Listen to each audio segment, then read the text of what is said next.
My sister took my clothes, so I sold her entire wardrobe.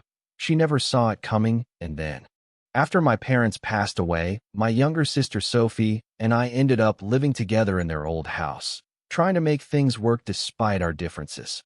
At first, it seemed like we had found some kind of balance, splitting bills, handling responsibilities, and coexisting without too much tension. But beneath the surface, there was always this undercurrent of resentment, mostly coming from me. I worked two exhausting jobs to make ends meet, while Sophie lived like someone with a bottomless bank account, despite barely working part-time.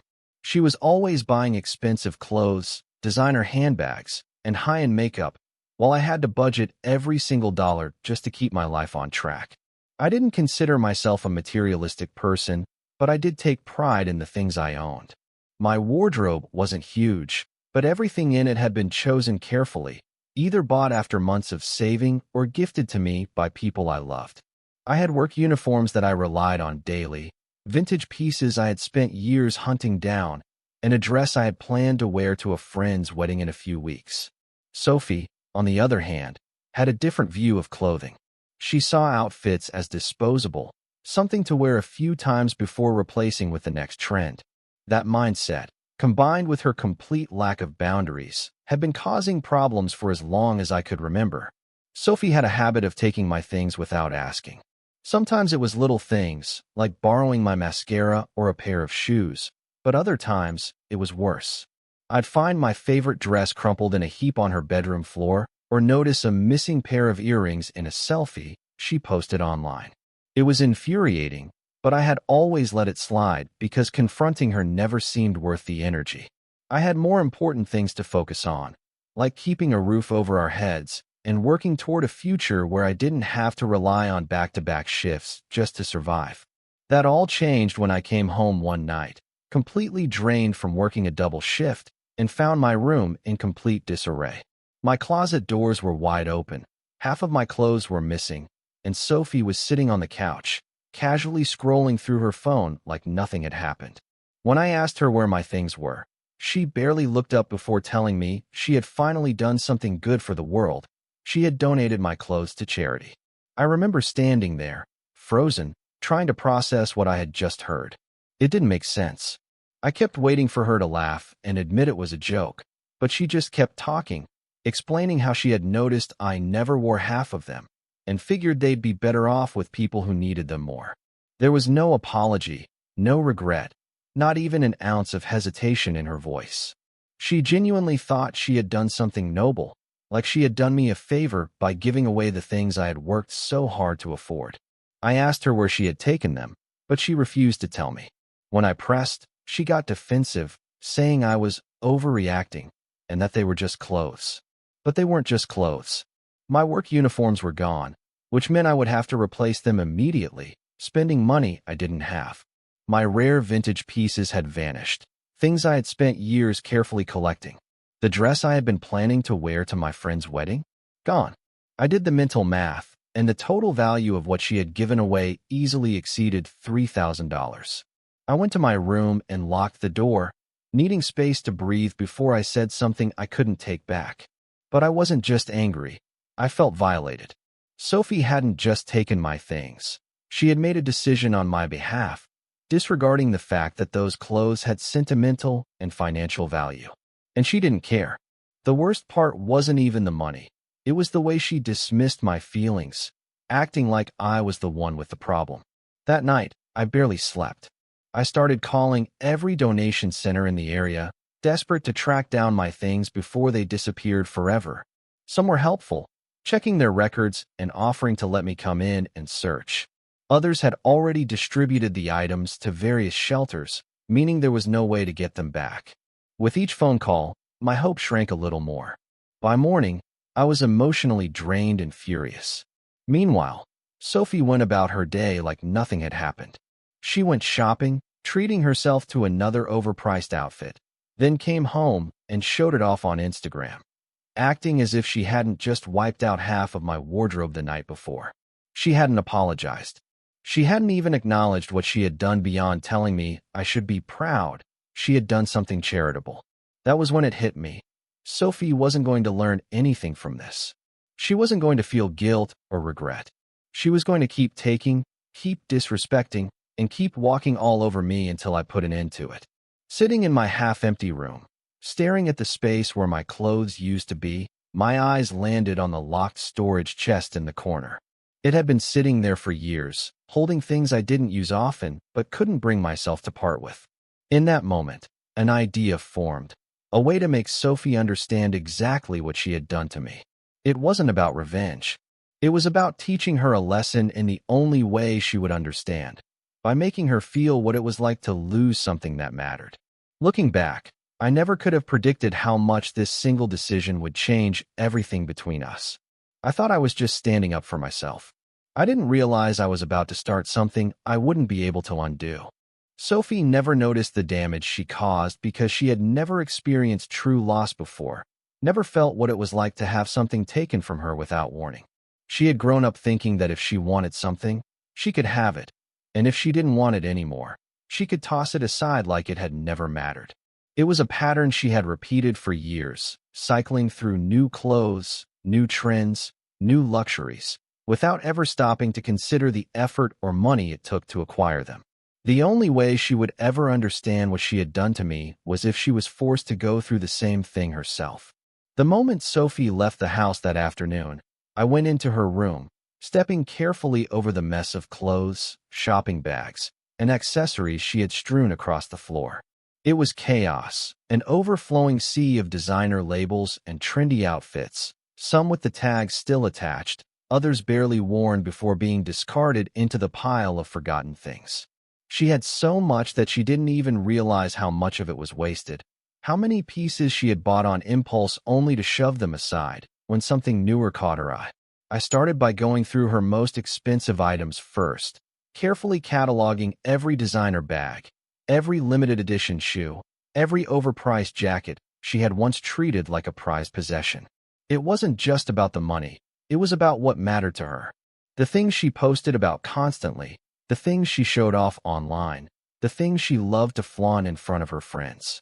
Those were the things I knew would hurt the most when they were gone, the things that would make her feel the loss as deeply as I had felt mine. I created new accounts on multiple resale platforms, using alternate emails to make sure nothing could be traced back to me. I set the prices attractively low, not so low that they would be suspicious, but low enough that they would sell quickly, disappearing before Sophie had any chance of finding them. Within hours of listing them, messages started rolling in, buyers eager to snatch up high-end items at a bargain. The limited edition handbag she had saved up for months to buy was the first to go, followed by a pair of boots she had only worn once but bragged about for weeks. Every item I sold was carefully packaged, shipped out immediately, receipts saved, and transactions recorded, ensuring that once they were gone, there would be no way for her to get them back. At first, Sophie didn't notice anything. Her closet was such a disaster that even I struggled to tell if something was missing, so it was no surprise that she had no idea her things were vanishing, one by one. But then, one morning, I overheard her frantically searching her room, her voice growing more and more panicked as she muttered to herself about a missing dress. I stayed in the kitchen, pretending to be completely absorbed in making breakfast, barely glancing up when she stormed into the room demanding to know if I had seen it. I shrugged, keeping my tone light and detached, telling her that maybe she had left it at a friend's house, reminding her that she had been so busy lately, it was easy to misplace things. She glared at me but didn't press the issue, too distracted by the growing anxiety creeping into her voice as she realized that more than one thing had disappeared. Over the next 2 weeks, I made almost $2,000 selling Sophie's wardrobe, transferring every dollar into a secret savings account I had created specifically for my certification course. Watching the balance grow felt like reclaiming a piece of what she had taken from me, each sale restoring a little more of the control she had stripped away. Meanwhile, Sophie grew more and more frantic, tearing apart her room, flipping through her closet in frustration, muttering to herself about missing shoes, missing tops, missing bags that she swore had been there just a few days ago. The panic set in slowly at first, then all at once, hitting her like a wave when she finally realized that it wasn't just one or two things. It was dozens, and she had no idea where they had gone. The confrontation came in the evening, when she burst into the kitchen, her voice sharp and accusing, demanding to know if I had done something to her things. I looked her right in the eye, kept my expression blank, and asked her why she cared so much about a few missing items when she hadn't cared at all about the things she had taken from me. She opened her mouth to argue, but she had no answer, nothing to say that didn't make her look like a hypocrite, nothing that could justify the way she had dismissed my feelings when I had been the one standing in front of an empty closet. She tried to deflect, saying it wasn't the same, that she had given my clothes away for a good cause, that she hadn't been trying to be cruel, but I wasn't interested in listening to her excuses. If she hadn't cared about what she had done to me, she had no right to expect sympathy now that it was happening to her. Instead of admitting the truth, I simply let her spiral, let her dig through her own mess, let her feel the same helpless frustration I had felt when I was desperately calling donation centers, hoping for a miracle. The difference was, I had done everything I could to try to fix what she had done, while she hadn't even bothered to care. Sophie didn't take the loss quietly. She called our extended family, spinning the story in her favor, painting herself as the victim, claiming I was sabotaging her out of revenge. Some of our relatives believed her, saying I had taken things too far, that I should have just moved on, that families shouldn't be fighting over something as trivial as clothes. Others, including our cousin Jake, saw through her dramatics and told her she had brought this on herself, that she had no right to complain after what she had done to me. Still, Sophie wasn't ready to accept responsibility. Instead, she took a page out of my book and began calling local donation centers, desperately trying to track down her things, hoping that maybe she could recover what she had lost. But unlike me, she wasn't met with any sympathy, no one offering to check records or letting her come in to look. Every call ended the same way, with nothing. I watched as the reality of what she had done finally started to sink in, as she realized that what she had dismissed as just clothes actually mattered when she was the one who had to suffer the consequences. But what struck me the most wasn't just her growing frustration. It was the way her entire social world started to unravel along with it. Without her usual cycle of constant shopping, brand new outfits, and daily fashion posts, she started to lose the one thing that mattered to her most, her reputation. The same friends who had flooded her social media with comments and compliments started pulling away, their attention shifting to someone else now that she was no longer the trendsetter she had always been. For the first time in her life, Sophie wasn't the center of attention, and the more she tried to keep up appearances, the more obvious it became that something had changed. She had spent so much time treating material things as disposable, convinced that nothing in her world was ever permanent. But now she was starting to understand the truth. Some losses can't be undone, some things can't be replaced, and sometimes, when you take something from someone else, the price you pay is losing everything you thought was yours. Sophie's panic shifted from frustration to something closer to desperation once she realized that the missing clothes weren't going to magically reappear. She started staying up late at night, sitting on her bed with her phone in one hand and a notebook in the other, writing down lists of everything she remembered owning, trying to piece together the pattern of what had vanished. I could hear the frantic tapping of her fingers on her screen as she scrolled through old photos, searching for pictures of outfits she had once worn, looking for any clue as to where they had gone. Every time she passed by me in the house, her eyes would narrow slightly, suspicion written all over her face, but she never outright accused me of anything again. She knew what I had done, but admitting it meant acknowledging that I had only mirrored her own actions, and that was a reality she wasn't ready to face. I kept waiting for the moment she would break down and apologize, for the moment she would finally understand that she had been wrong and come to me with some kind of remorse. But instead, she doubled down, convincing herself that she was the real victim in all of this, that I had taken things too far, that I was the cruel one for making her experience the same thing she had done to me without a second thought. She started skipping her part-time shifts at work, using the excuse that she had nothing decent to wear, as if that was somehow my fault. She started borrowing clothes from her friends, pretending that she was just experimenting with a new minimalist aesthetic, as if she hadn't spent years mocking people who wore the same outfits more than a handful of times. But slowly, the people around her began to notice the cracks in the perfect image she had spent so long curating. The comments on her social media posts, once overflowing with compliments and fire emojis, became noticeably quieter, the enthusiasm fading as the repetition became impossible to ignore. The same people who had once showered her with praise for her impeccable style started to lose interest when they realized that she was cycling through the same handful of outfits over and over again. Her desperation to maintain the illusion only made things worse, pushing her further into isolation, making her cling to the one thing she still had left, her anger toward me. That anger finally boiled over when she stormed into the kitchen one evening, her voice shaking with barely restrained fury, declaring that if I didn't return everything I had taken from her, she would start selling my remaining belongings to make up for the loss. She let her gaze drift toward my laptop on the counter, toward the few valuable things I had left in the house, daring me to challenge her, waiting for me to panic. But instead of reacting, I simply sighed, pushed my chair back, and told her that if she wanted to escalate this into something worse, I would make sure she regretted it. The next day, while she was out, I went to the hardware store and bought a heavy-duty lock for my bedroom door, installing it as soon as I got home, making sure that every last valuable possession I had was secured.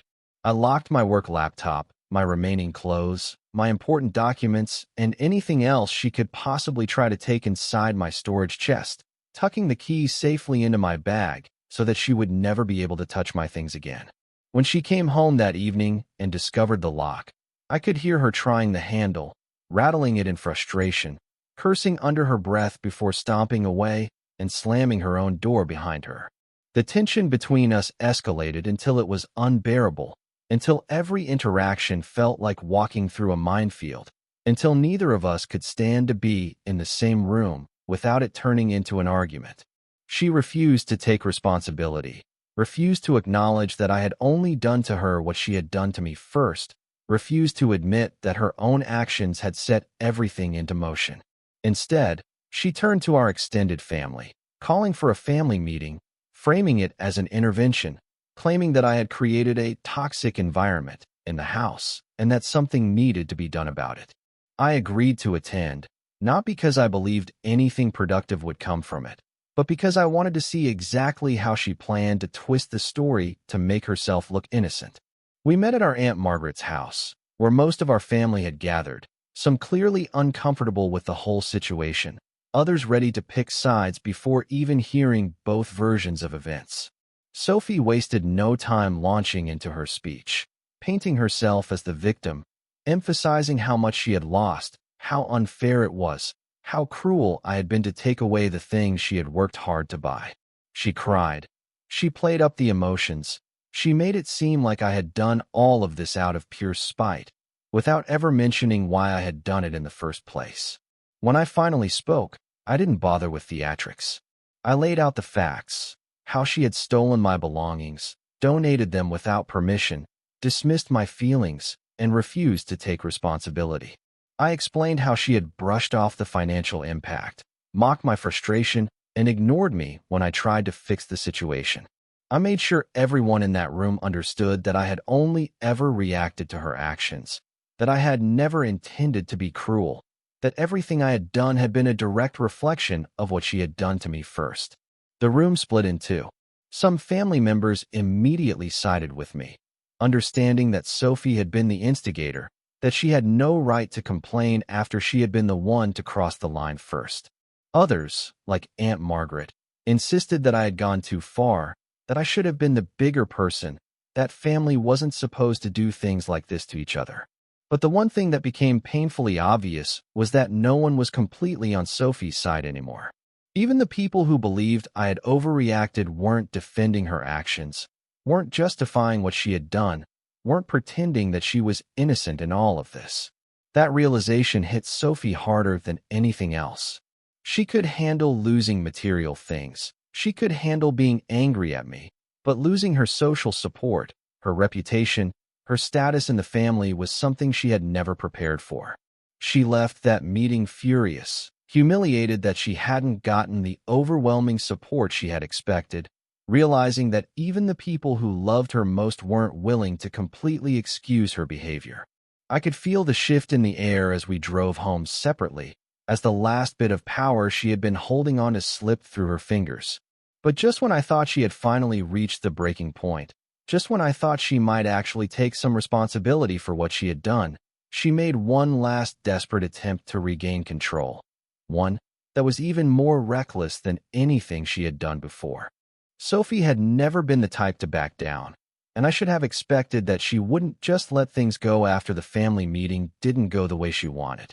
The way she stormed out of Aunt Margaret's house, her face twisted in barely contained fury, told me everything I needed to know. She wasn't done, not by a long shot.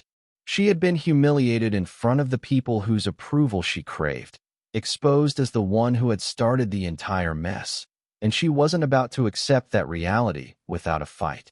I could feel the resentment radiating off her when we crossed paths in the house, the way she slammed doors harder than necessary, the way she muttered under her breath whenever she thought I wasn't paying attention. She was plotting something, that much was obvious, but I didn't know exactly what it was until she finally made her next move. It started with subtle attempts to turn people against me, little jabs thrown into conversations with family members, carefully crafted statements designed to make her sound like the reasonable one. She started reaching out to relatives individually, telling them that she had tried to make peace with me, that she had wanted to move forward, that she had even thought about offering an apology before I made it impossible by refusing to acknowledge my own cruelty. Some of them, already inclined to take her side, started reaching out to me with that same tired argument, that I should just move on, that I should be the bigger person, that I shouldn't let something like this ruin my relationship with my sister. It was infuriating, knowing that Sophie was still trying to manipulate the situation in her favor, still refusing to acknowledge that she had started all of this, still twisting the story to make herself look like the victim. But none of that compared to the moment when she truly crossed the line, the moment when she weaponized something so deeply personal that it made my stomach twist with rage. One evening, out of nowhere, she brought up our parents, dropping their names into the conversation like a perfectly timed dagger to the chest, her voice laced with carefully manufactured sadness. She said that they would be disappointed in me, that they would have wanted us to take care of each other, that they would have hated seeing the house filled with so much anger. It wasn't an argument based on logic, wasn't an attempt to talk through what had happened, wasn't even a genuine expression of grief. It was manipulation, plain and simple. She was trying to make me feel guilty, trying to force me to drop my defenses, trying to use the memory of our parents as a weapon against me, and I refused to let her succeed. I told her, with absolute certainty, that if our parents were alive to see what she had done, they would have been far more disappointed in her than in me. I told her that they had raised us to respect each other's boundaries, to be responsible with money, to understand the value of hard work, and that she had failed at every single one of those things. I told her that bringing them into this conversation, twisting their memory just to manipulate me, was the most disgusting thing she had done yet. The flash of shock in her expression told me she hadn't expected me to push back so hard, hadn't thought I would call her out so directly, hadn't realized that I was done letting her guilt trip me into submission. That was the moment Sophie started to unravel completely. Her carefully constructed world had been falling apart piece by piece, and instead of admitting her mistakes, she had doubled down, convinced that if she just fought hard enough, she could force everything back to the way it was before. But nothing could fix the damage she had done. Nothing could undo the way her friends had started pulling away. Nothing could erase the fact that she had gone too far and couldn't take it back.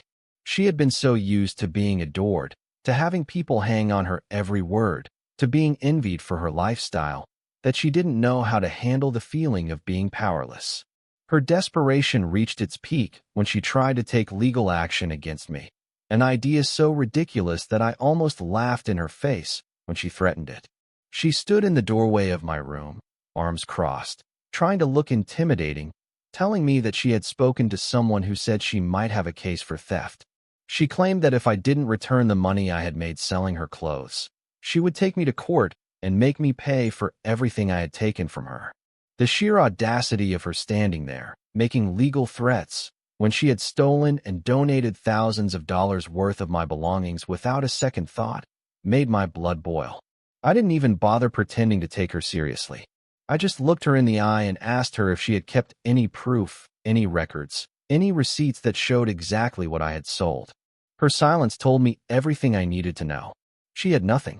Meanwhile, I had kept meticulous records of every single transaction, every dollar that had gone into my savings, every conversation with buyers, every shipping receipt.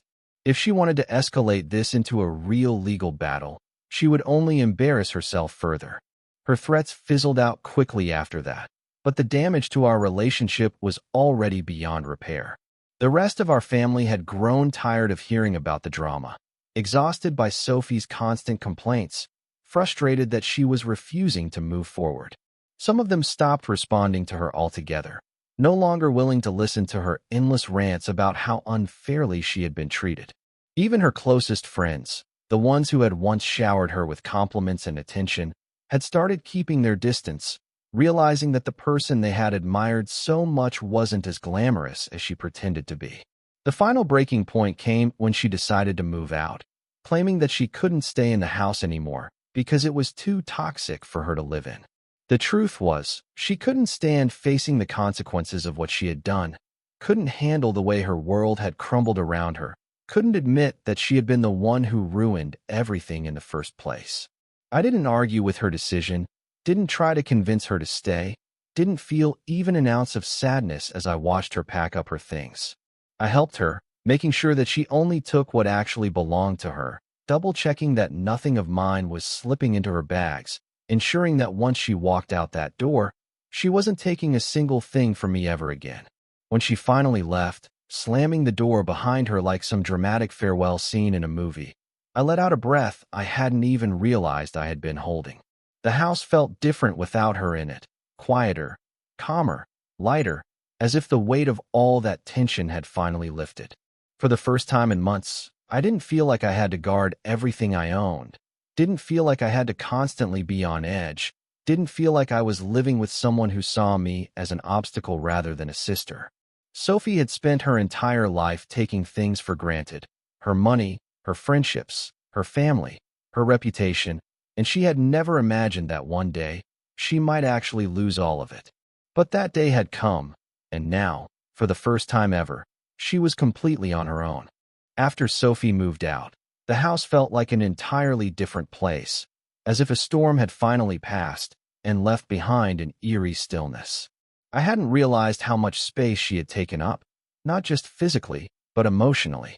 Every day with her had felt like walking on unstable ground, never knowing when the next argument, the next passive-aggressive remark, or the next reckless decision would throw my life into chaos. Without her presence, there was no more slamming of doors in frustration, no more exaggerated sighs of annoyance whenever I didn't give her what she wanted, no more feeling like I had to constantly guard my belongings as if I were living with a stranger instead of my own sister. For the first time in months, I could sit in the living room without feeling tension radiating through the walls, without bracing myself for the next inevitable confrontation. But despite how peaceful it was, the situation still didn't feel entirely resolved, because I knew Sophie wasn't the type to let things go quietly. The weeks following her departure were filled with little reminders that she was still out there, still refusing to accept responsibility for what had happened, still determined to find some way to make herself look like the victim. It started with whispers from family members, the ones who had previously taken her side but had now grown exhausted by her endless complaints. They told me she was struggling, that she was having a hard time adjusting to living on her own, that she was realizing too late that her impulsive spending habits had finally caught up with her. The apartment she had moved into wasn't nearly as nice as the home she had left behind, and without her usual cycle of shopping to maintain her image, she had become painfully aware of just how much of her identity had been built around material things. At first, I assumed she would reach out and try to manipulate me again, the way she always had whenever she needed something. But instead of a phone call, instead of an apology, instead of any attempt to make things right, she took to social media, crafting a new version of the story, one that completely erased her role as the instigator. She posted a long, emotional rant about how she had been betrayed by family, about how I had ruined her life out of jealousy, about how she had been left with nothing while I had walked away victorious. She framed herself as the victim, painting a picture of a sister so cruel and vindictive that she had stolen everything from her and forced her to start over from scratch. The post gained traction almost immediately, especially among the people who had always admired her for her seemingly perfect life. People who had no idea how much of that life had been built on shallow, meaningless appearances. What she hadn't accounted for was that I had already shared my side of the story long before she had decided to turn it into a dramatic public spectacle. Screenshots from my Reddit posts started circulating almost instantly, people dissecting every contradiction in her version of events, pointing out how she had conveniently left out the part where she had stolen from me first. Some of her former friends, the ones who had distanced themselves after realizing how entitled she was, started commenting, asking her why she had never mentioned that she had donated my belongings without permission, why she was acting as if she had been blindsided when she had been the one who had started everything. The backlash was immediate and brutal, her attempt at painting herself as a victim backfiring spectacularly as people began calling her out for her hypocrisy. For the first time in her life, Sophie couldn't spin the narrative in her favor, couldn't charm her way out of a situation, couldn't manipulate people into blindly taking her side. She had spent years carefully curating an image of herself as someone who was effortlessly stylish, effortlessly popular, effortlessly admired. And now, that illusion was shattering right in front of her. The fallout extended beyond just social media. Some of our extended family members, the ones who had originally sided with her, reached out privately to apologize for not believing me from the start, admitting that they had been too quick to assume I was the one at fault. One of my uncles, a man who had always been the type to remain neutral in family conflicts, told me point-blank that he was done enabling Sophie's behavior until she learned how to be an adult. That was the first time I truly realized that Sophie had lost more than just clothes, more than just money. She had lost trust, lost respect, lost the blind loyalty she had always expected from the people around her. Even though I had no intention of reaching out to her, I still kept tabs on how she was doing through the occasional updates from family members. She had picked up extra shifts at work, trying to make up for the financial hole she had dug for herself, but it wasn't enough to sustain the lifestyle she had been used to. She had stopped buying new clothes altogether, relying on borrowing from coworkers, something that only made the gossip surrounding her situation even worse. The people who had once envied her were now mocking her behind her back, whispering about how she had gone from the one who always had something new to wear to the one who was stuck repeating outfits like everyone else. I had expected some part of me to feel satisfaction at seeing her struggle, to feel like this was the justice she deserved after everything she had put me through. But instead, all I felt was exhaustion, a deep, lingering weariness that made me realize just how much energy I had wasted on this situation. Sophie had spent so much of her life believing that she was untouchable, that there would never be consequences for her actions, that she could always talk her way out of trouble. Now, she was experiencing reality in a way she never had before, and for once, there was nothing I needed to do. I focused on myself, on reclaiming the life I had put on hold because of her chaos. The money I had earned from selling her things went directly into my future, covering the full cost of my professional certification course, something that would actually help me move forward. I didn't tell her, didn't flaunt it, didn't throw it in her face. I just took the next step in my career and kept moving forward. Weeks passed, then months, and just when I thought the dust had finally settled, Sophie did something I never expected. She sent me a letter. A physical, handwritten letter, something so out of character for her that I almost thought it was some kind of elaborate joke. But when I opened it, I realized that for the first time since this all began, she wasn't trying to manipulate me, wasn't trying to blame me, wasn't trying to twist the situation in her favor. She wrote that therapy had forced her to confront the truth about herself, that she had spent her entire life feeling entitled to things she hadn't earned, that losing everything had made her realize just how much she had taken for granted. She apologized, truly apologized, without conditions, without excuses, without trying to shift the blame onto me. For the first time, I felt something I hadn't expected: relief. Not because I was ready to forgive her, not because I was ready to let her back into my life, but because I finally had proof that I hadn't imagined everything, that I hadn't overreacted, that my anger had been justified. But despite the apology, despite the effort, despite the changes she claimed to be making, I knew one thing for certain: trust doesn't rebuild overnight. Sophie had spent years taking advantage of me, walking all over my boundaries, treating me like I was less important than whatever trend she was chasing that week. I wasn't about to let one letter erase all of that. I wasn't looking for revenge anymore. I just wanted peace. If you've ever dealt with a family member who refused to respect your boundaries, know that you're not alone. Standing up for yourself isn't cruelty, it's survival. Have you ever had to teach someone a lesson they refused to learn? Share your story. Subscribe now.